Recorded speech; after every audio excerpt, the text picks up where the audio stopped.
Good morning, afternoon, night, evening, but if you find a way to watch or listen to this podcast, it is me, Omar Rashawn Borja, the Burger Popper. On my day off, I finally got a day off. I shouldn't say finally, but I got a day off.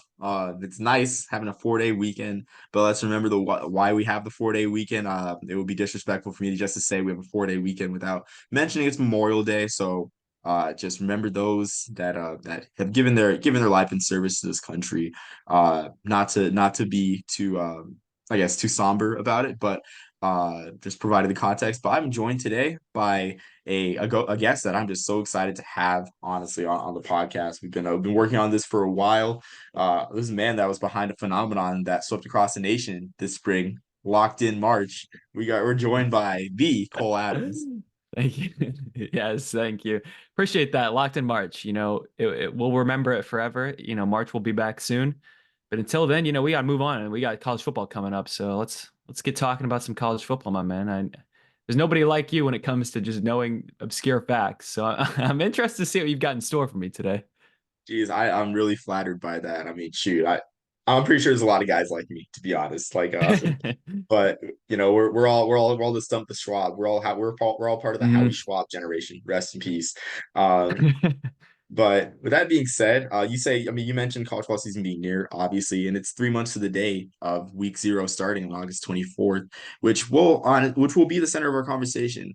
Cole, I guess before we start, can we give a little background other than Locked in March about what you do? I know your YouTube channel is amazing, honestly. I loved your pro combat Oh yeah, uniform thank you. video. Thank you. Yeah. Amazing. Yeah, so I have a YouTube channel, obviously, where I talk about like mainly college sports. I used to talk about honestly every sport, but I've more like narrowed in my focus on college sports. It's just like the one thing that I truly am passionate about, and I feel like we're going through a lot of change within college sports, so it's nice to have people that still care about it in a way. Because I mean, we'll see where we end up in a couple of years based on how everything's changing so quickly, but. I just love to talk about college sports. I'm a huge college football fan. I'm a huge college basketball fan. Even got into college baseball recently because it's rised in popularity and it's just so much fun. But yeah, I'm just a huge college football fan, and I like to make videos about all sorts of things going on within college sports, whether it's the issues with college game day or college commercials. I'm sure everybody has issues with commercials. Made some videos about that. And then obviously I love talking about the NCAA tournament. So yeah, that's a little bit about me. I'm a big college sports fan, my guy. I'm a big college sports fan, just like you. And I mean, we're just gonna ride honestly this wave until I guess we'll see what happens. Because I know this Yeah. morning the big NCAA like legislation came out, which Hmm. I'll be honest, I was too lazy to read the tweet thread from Ross Dellinger. Love Ross Dellinger, love him a lot. Love that he's like one of the few non-athletic, sorry, as in like not being athletic. I don't mean like not being athletic. I mean non from the athletic Yes, yes, yes. writers. I Yeah, gotcha. yeah, like not like writers that are not from the athletic that provide just like honestly like groundbreaking content and everything. Hmm. So that news is out there today. But yeah, I mean we'll ride this rate wave. There's nothing quite like college sports. But we're talking about week zero, as mentioned, particularly Ireland games. And with this offseason, I mean, it's been kind of a lull in terms of scheduling, in terms of different news, other than, I guess the big news has been NCAA legislation and College Football 25, the video Yeah. game coming out. But Brian Kelly, of course, couldn't stay out of a news cycle for a few months, and he mentioned that LSU was looking to play a future game at in Ireland, which is kind of interesting because it's LSU. There's not really a connection to Ireland, kind of like Florida State and Georgia Tech, or the following year with 2025 with Iowa State and Kansas State.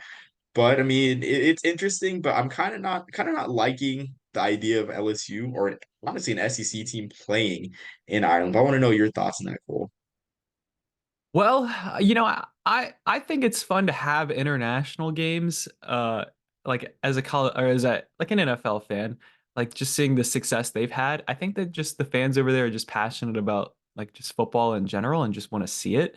And you've even brought up to me like games that have taken place in like Japan, and obviously they've played in Australia, and it's like I feel like we should have some more of that. I feel like that it's a little bit of a unique thing, and I get that like you might not love seeing like a program that just doesn't make a whole lot of sense to go over there, like in LSU, where maybe like the military academies or even like Notre Dame, for example, makes a little bit more sense to go to Ireland. But I think it's a little bit of fun. I'm not like I don't have like a huge take on it per se. I'm really curious to hear what you have to say because you haven't told me exactly why you have an issue with it. So I'm certainly curious to hear what you have to say. But for me, I'm just more about like, seeing weird matchups and weird places. I love that. I think that's a fun part about college sports. Uh, obviously, I'm not necessarily all for the realignment aspect of seeing like a Rutgers go to UCLA.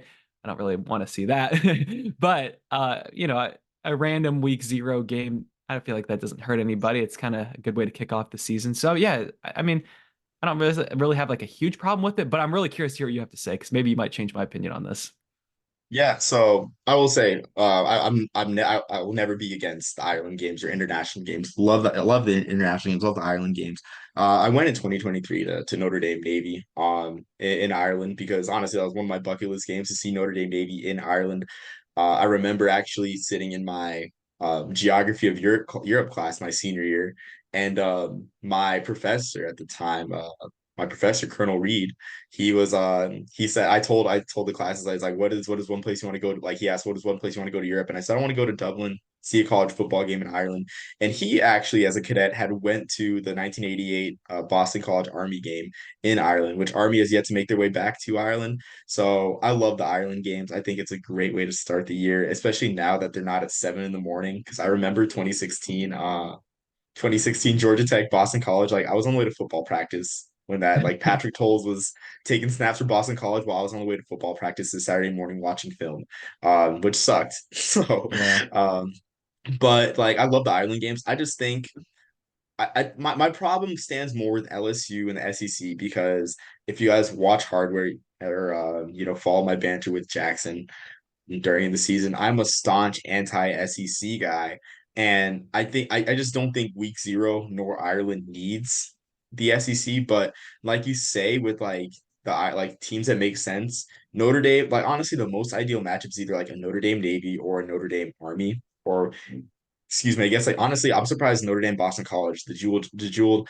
I'm not even gonna try to pronounce the Irish word honestly for that for that thing. I'm not even gonna try to do it. The jeweled stick with the jeweled Irish weapon. I'll just call it the jeweled Irish weapon, Sure, we'll which go I'll with probably that. get hate.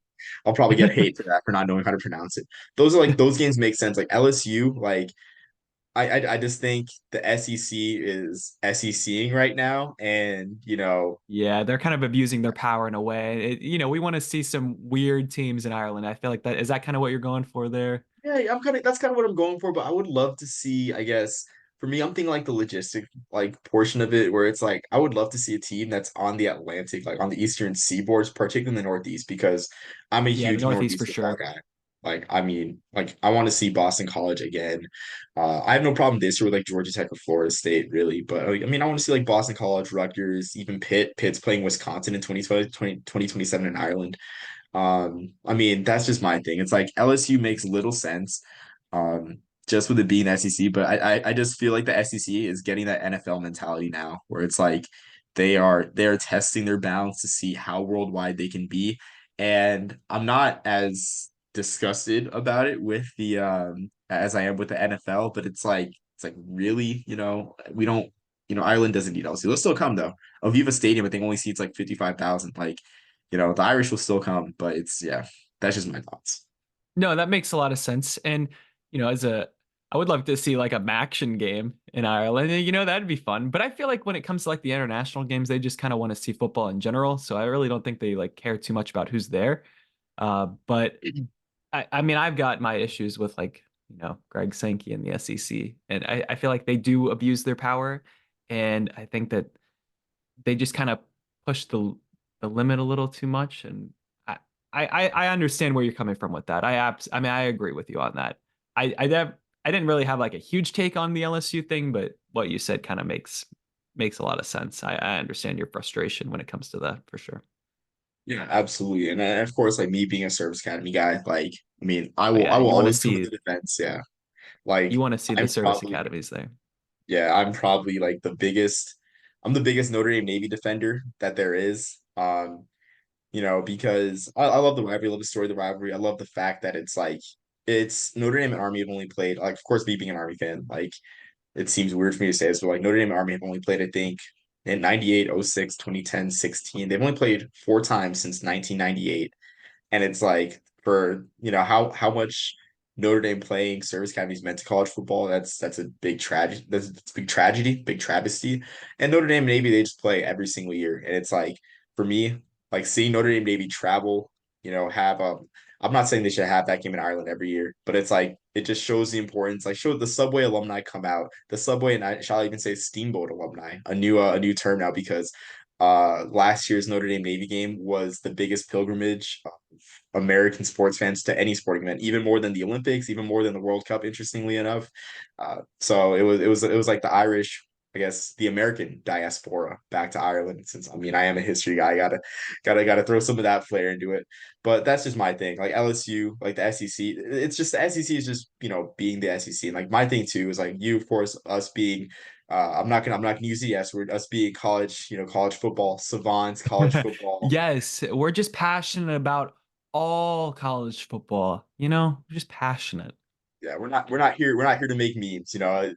Dan Lanning. They're here for clicks. We're here for wins. Um, but like I think of week 0, and I'm sure you can remember this. It's the week 0 will be just fine without LSU, without an SEC team. Hmm. And I want I to bring agree. back like the 2019 sesquicentennial 150th anniversary season. Week 0, they had Miami versus Florida moved as a 150th anniversary event, which there's no reason to do that because I mean that like Miami Florida is a great rivalry. Don't get me wrong, but when you think about the history of college football, there's other stuff that come to mind. But I think it's interesting that even though an SEC team played that weekend, what's the moment we all remember from that Saturday? Khalil Tate 1 yard short against Hawaii with like one of the Exactly. one of the greatest games I've ever watched, honestly. So that's just my thoughts. I don't know what your thoughts are on the SEC takeover of week 0 potentially. Well, I like it. I've actually made a video about week 0 on my channel. I don't know if you had even seen it before. I'll watch it after this.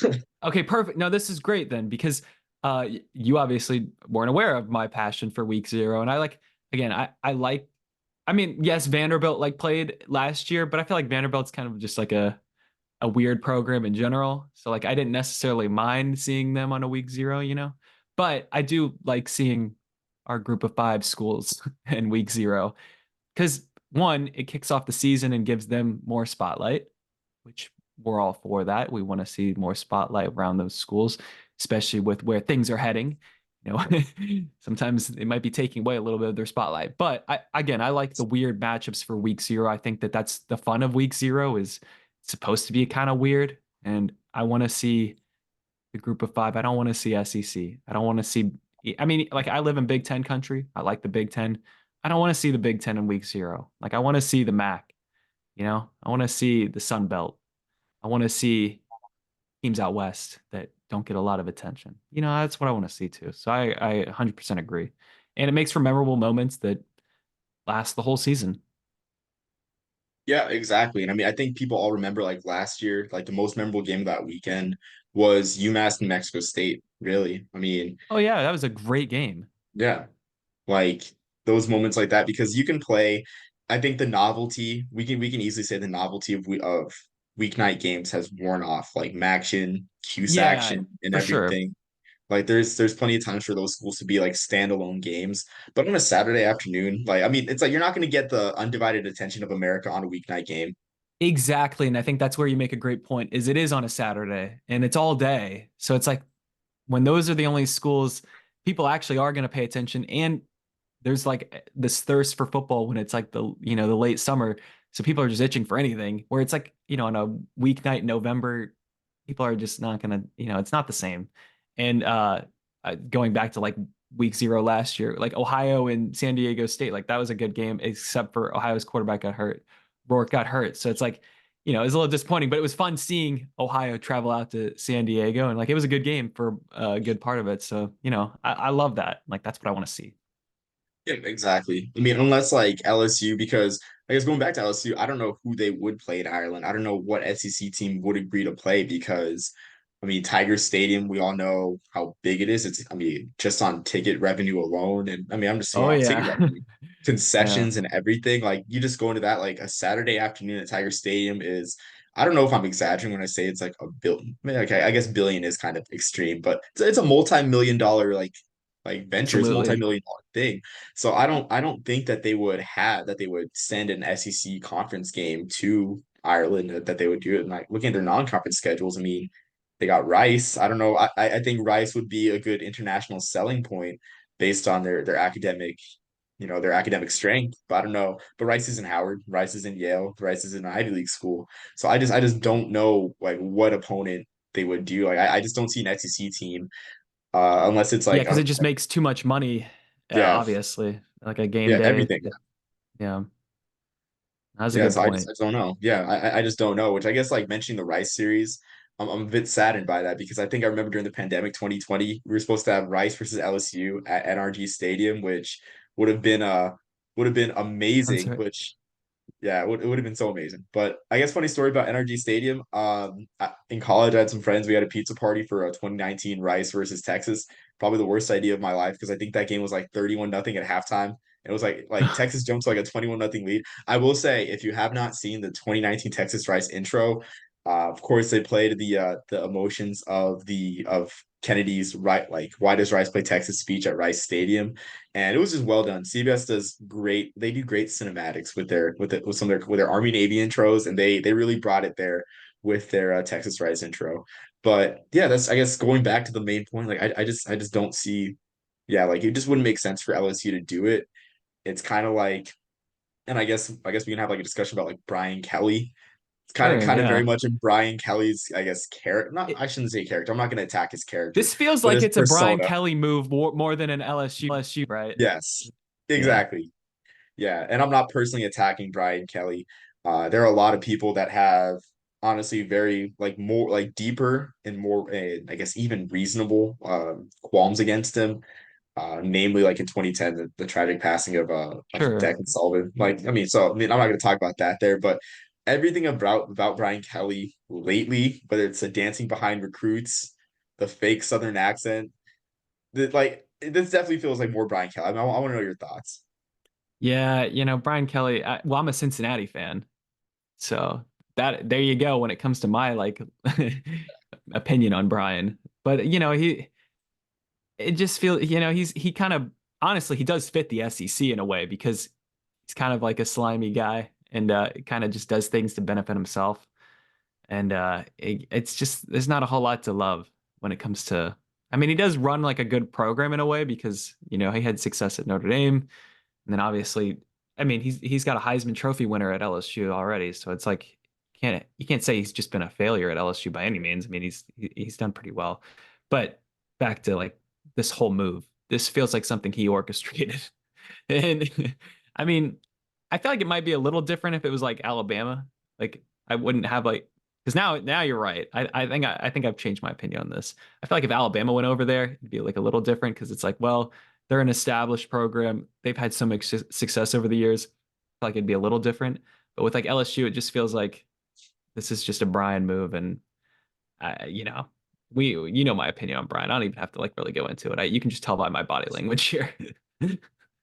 I mean, I guess my thing, like, I would hate it too if it was Alabama. I'll be honest with you. I would hate Oh, it. okay, Like, if no, it was that's any fair. SEC team, like, if it was any SEC team, I would That's hate fair. it. And for me, I just think, I mean, it definitely does feel like more like a Brian Kelly move, for sure.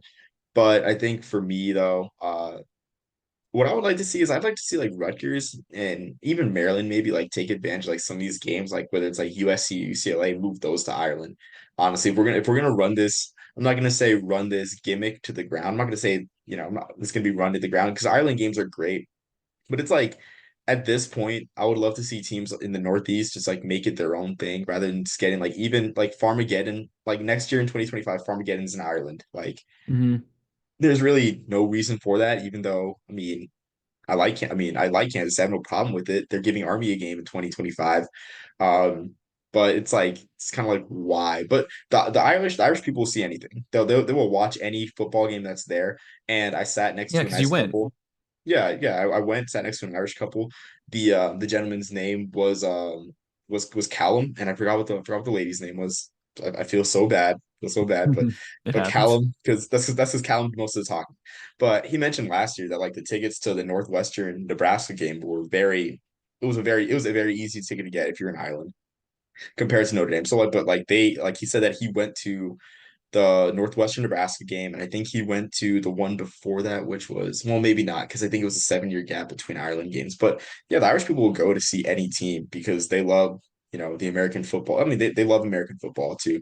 Now, so whether it's LSU, Kansas State, Iowa State, or whatever, like they'll see it. But I guess in terms of the American viewer, just having, another Power Five game on week 0, not really, I'm just kind of even keeled about it. Yeah, I gotcha for sure. So I guess like a greater discussion though is like, I guess before we close out, like, I guess what are your thoughts on this year's week 0 slate? Since you're a big week 0 guy, I do love that group of 5 teams are getting their flowers, are getting their exposure, but this is probably one of the thinnest slates of all time for week 0. Yeah, I'm looking at it, it's only 4 games, right? Does that sound Um, right? 2 FCS. Are you counting the FCS games? Because I know that Well, the I was looking at, I saw because Montana State goes to New Mexico, then we obviously that's one, and then Delaware State goes to Hawaii, and then oh right, okay. The SMU Nevada matchup that really intrigues me, but that's it because besides like the Florida State Georgia Tech, so, There's also my bad. There's like 3 all FCS games too. So you have the FCS kickoff, of course, which we okay. could make a video in itself about the decline of that one because we used to have like cue the Mark Jackson what happened to the game I love meme because we used to have Brent Musburger in Bozeman calling North Dakota State Montana, and then now we have North Alabama playing 3-8 Southeast Missouri State, which there is nothing wrong with that. Sorry, voice crack. There is nothing wrong with that as a FCS fan, there is nothing wrong with seeing teams on network TV, but it's the FCS kickoff. I would think you'd want to have at least one FCS playoff team from the prior play, not 2 teams. One team that went 4 and Mhm. 7, one team that went 3 and 9. I don't want any hate though from North Alabama or Southeast Missouri State Twitter, but and then you have the MEAC Spot Challenge, which I think it's entrenched now in the Saturday Night Football slot, which is just great for Black college football. But it's just a really thin slate. I mean, there's not much Yeah, competition. it's disappointing because again, like I love week 0 and I love the quirky games that we get, and to just not have that many, I don't really know why that is this year. Like, do you have like any insight, like what's going on with that? I know some No, years we don't have a whole lot, but like last year it felt like we had a ton. So it's like, oh, I mean, I do know that we were supposed to have Hawaii versus Oregon, which it's just a tragedy. It's a tragedy and it's kind of a microcosm of everything happening in Hawaii with that program, where because Oregon was going to play at Clarence TC Ching, like they didn't want to because I think part of the contract was Oregon would get, I think, at least like 7,000 tickets, like pretty much like at least a third of what could fill Clarence Ching. So that would have definitely been a marquee game. I'm pretty sure that game would have been on CBS too, but of course Oregon canceled it, removed that game from their schedule. They removed that game from the schedule, I think, in January. So, but I don't honestly don't even know. I think this year's schedule itself has I guess the way that the calendar is with there being I think 14 or 13 Saturdays. I forget what it is, but every team can take 2 bye weeks this year. So it's like if you can do that, why elongate your season in such a way? So I don't know, but I just think that maybe that's the reason.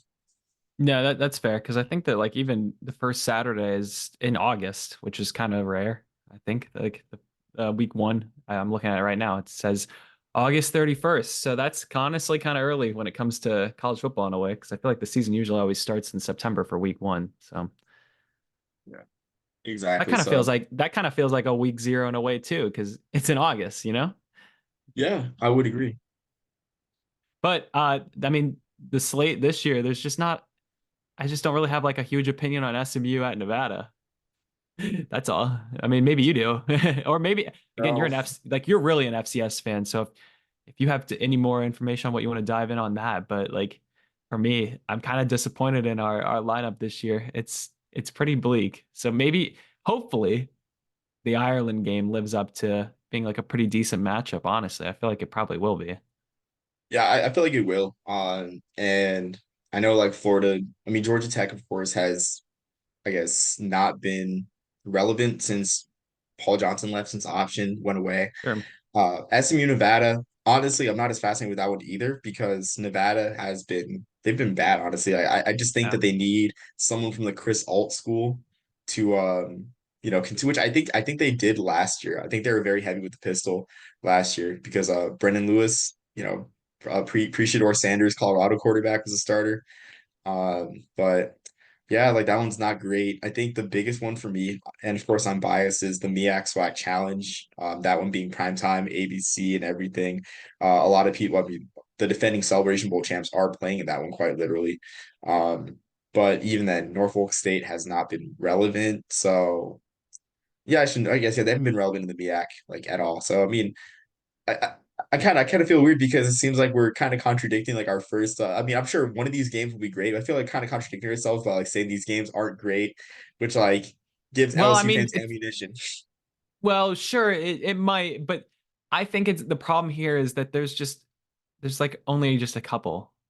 We just need a couple more. That's all. We just don't have a whole lot of options. It's not that we need big names. It's just they didn't give us a whole lot to work with. Like last year's, I thought was kind of a blast, and even like last year's didn't feature big names. We've got New Mexico State, UMass, and then we got Ohio and San Diego State, and this year we've just got nothing.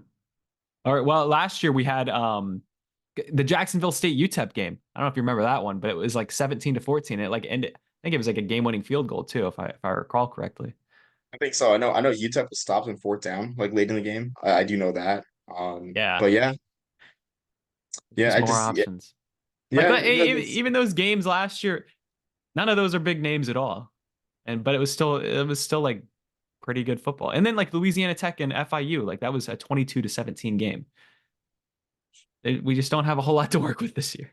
That's okay. Well, we've got again week one's in August, so it kind of feels like that will make up for things in a yeah. I mean, I know at least one of these games will exceed expectations and be amazing. I'm hoping way. for Delaware State, Hawaii. I mean, just a very unique Oh, game for that yeah. program. Like Yeah, honestly.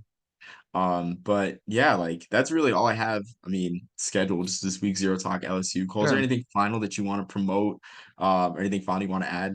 Well, I do want to add, I've not heard your thoughts on the college football game, man. Are you excited for that? I mean, like, I just can't stop thinking about it, and also it feels like again, it's not gonna be perfect because I don't think it's gonna have like mascot mode, but there was an image that leaked last night that showed the USF, UCF, like the two teams on the screen. They'd be like the home screen for like before you ready up and press play, and it had like the little rivalry logo, and like it just means a lot. Just seeing like it's little details like that, and I feel like they actually are putting a little bit of care into this game. I'm a huge skeptic of EA. Obviously, I don't buy their games anymore. Now I don't play Madden, so like I feel like I'll at least have fun playing this because I don't have like the years of just built up of playing Madden anymore because I just stopped playing it. So like I think I'll have fun playing this game for at least a little bit. But I also do believe that the game's gonna bring like a renaissance to college football. Like I feel like it's gonna rally everybody. Because I mean, as a kid, like growing up playing those games, I felt like that was like kind of inspired like my love for, the group of five because I would play as those schools. So it like kind of gave me an attachment to them to begin with. And I feel like, the younger generation, I'm looking out for them more than myself, honestly. I want them to have the same experience. Yeah, I agree, and I think particularly me being an option guy, me being a Service Academy fan, like I think having fans be able to play in a triple option scheme is great for Hmm. the love of that. But I couldn't agree more, honestly, and I think like you say, with like the group of five and building those teams up in dynasty mode. I think that's a great point to make because the group of five is looking like it's going to get left behind with Exactly. if this legislation is everything it looks like it's going to be. So, it's just great to have these schools be, loved, cared for, have I guess have a level of fame that they wouldn't otherwise have without the video game because if NCAA football doesn't exist, like the Kibby Dome and everything doesn't get as much excitement. Exactly. You make such a good point with that. And it's like, I go back and play the old games, and it's like, oh my God, I keep forgetting that Idaho's not FBS anymore. It's like they used to be in it. Like the Kibby Dome was like, I mean, even like as a kid, I would go out of my way and play with the Kibby Dome. So it's like, I feel like we all kind of had that group experience. Everybody was kind of fascinated with it. And that was even before social media kind of memed it into existence. So it's like, Yeah. you know, yeah. Yeah, exactly. So I couldn't agree more. Hopefully the FCS teams do get in the game because who wouldn't love to win an Ivy League title? Who wouldn't love to have Harvard Yale for all the marbles for the Ivy Yeah, League? I know you will. Yeah, no, It's your I thing. absolutely will. Yeah, I absolutely would love that. But yeah, like anything else, Cole, that you want to add before we sign off? I just really hope that anybody listening actually like goes out and gets the game, and we kind of have a good moment this summer. I feel like I'm really looking forward to that. But also thank you for having me on, man. I like you've got an expertise that's beyond mine when it comes to just niche facts. I mean, you were telling me about the Mirage Bowl and like your merch. I know you're gonna be like humble about it, but truly, like you really care about things, and I have a lot of respect for that. And honestly, thank you for inviting me on, man. I really appreciate it. It's honestly fun to get to know you too. So Thank you. yeah, of Yeah, course. no, I really appreciate that. Yeah, I mean, Hmm. it's just I just love I love just showcase sports for what they are. Really, just Exactly. recreation in the end, recreation relief from just everything that's happening that happens in the world, happens in our lives too, that Exactly. we can just all just rally around and just have a good Hmm. time and joke about, even if it's like arena football and everything. Like Oh uh yeah. Well, the Arena Football League is going through some stuff that's getting joked about. or I should say indoor. I should say indoor football because I've been an IFL stan, been a Duke City Gladiators fan for a while, even though they're 0-7 right now. So I am, Look at you know, you. I just could not be pulling that off the dome. You're just again, it's not just like you genuinely care. So like that's what's cool about it. Of thank you. I really do course. Of appreciate that. But course. yeah, like so until next time, Cole and everyone watching, Yes. so yeah, tune in. Thank you for tuning in. We're 3 months away from the season exactly, so sure, soon enough, Jax and I will be back discussing award races, having this Heisman talk about like having this Heisman pundit talk, talking about the award that we know and love and other awards. So 3 months away till we first start talking about that, and honestly, about less than 3 months, 2 months and some change till we drop our week zero preview and Heisman Outlook podcast. So stay tuned for that. The time is flying, but thank you, Cole. And until next time, everyone, peace, love, and soul. And I'm the Burger Popper.